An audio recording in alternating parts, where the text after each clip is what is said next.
This is TWiT.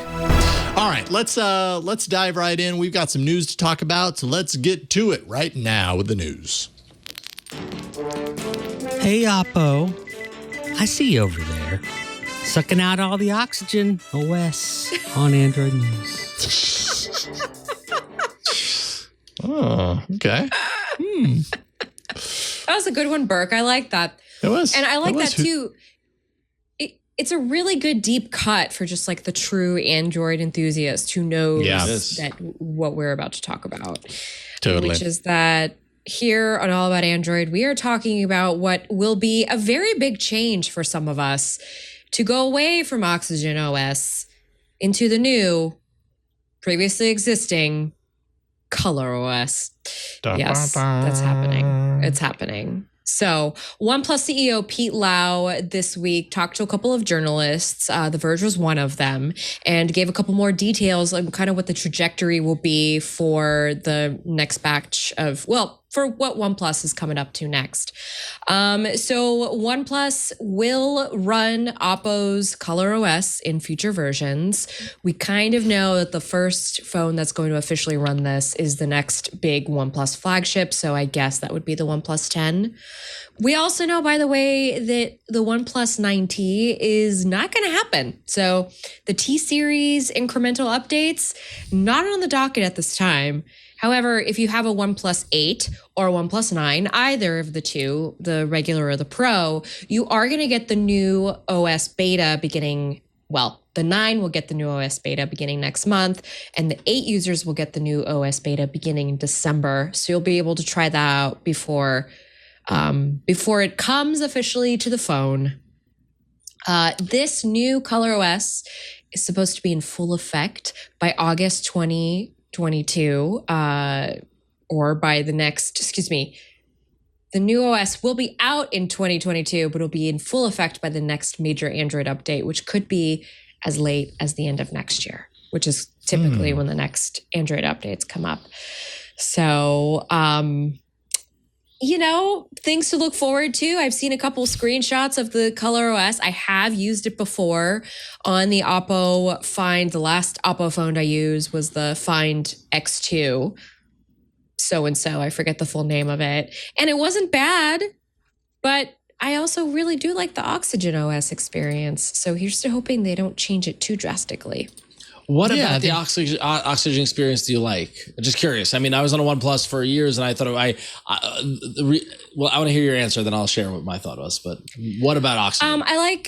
I like some of the extra bits that they add to it, so I think that will stay. For instance, I've had expanded screenshots on OxygenOS for a few versions now, compared to it just coming to Android 12.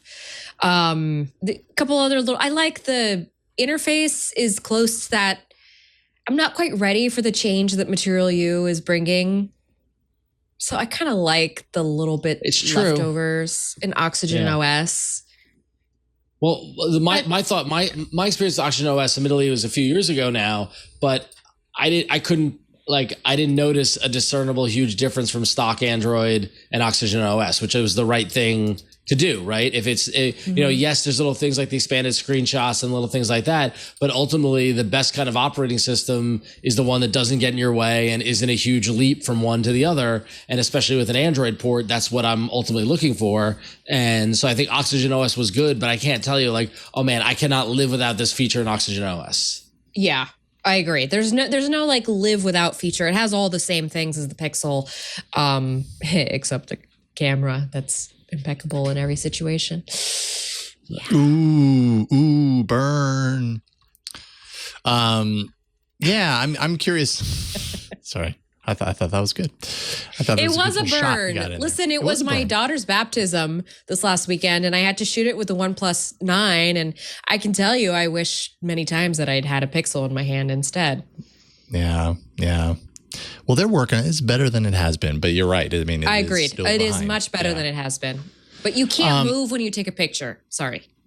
Yeah, no, you're absolutely right. And that actually poses a really big problem when taking pictures, especially of kids. Like that's where you really see the difference, low light or in that movement situation. I just put a link into the Slack and to the doc, Burke, of an XDA developers article, actually from July 6th, when this merger was kind of first bubbling up, when we were first finding out about it. XDA did, if you go about halfway down the article, you'll start to see some side-by-sides. As far as like from a straightforward kind of UI perspective, I really wanted to kind of get a sense, because I've never, above that. There you go. Those are your side-by-sides. I can't say that I've spent much time, if at all, with ColorOS.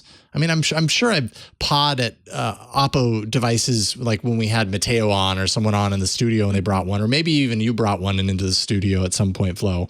But I've never like really spent the time to side by side to understand what a difference between a ColorOS and an OxygenOS actually means on a device. I know that OxygenOS I have liked in the past, and then there was the recent kind of redesign of OxygenOS that turned a lot of people off, and I really didn't mind it. I thought it was fine. In the end, it was a little less vanilla, let's say, but I didn't think that any of the changes that they made were like, horrible or disgusting or anything. I thought it was pretty okay. No, and what I'm looking at. Yeah. What I'm looking at with ColorOS, I mean, seems very, very similar. I mean, of course it's different. The UIs are different, but they're very much in the same vein. And I don't know. I wonder how much at the end of the day this is really going to matter, I guess is where I'm going with that. But people get really precious about this stuff too. People are like, no, I want the thing and only the thing that I like. That OxygenOS, that's the only way to do it. That's what I prefer. And it's just kind of, that's how it is on Android, because we have so many of these different options. It's easy to find the thing that you identify closest with, and you don't want to steer very far away from that if you can help it. So I understand. And also everyone fears change, especially in this space. Yeah.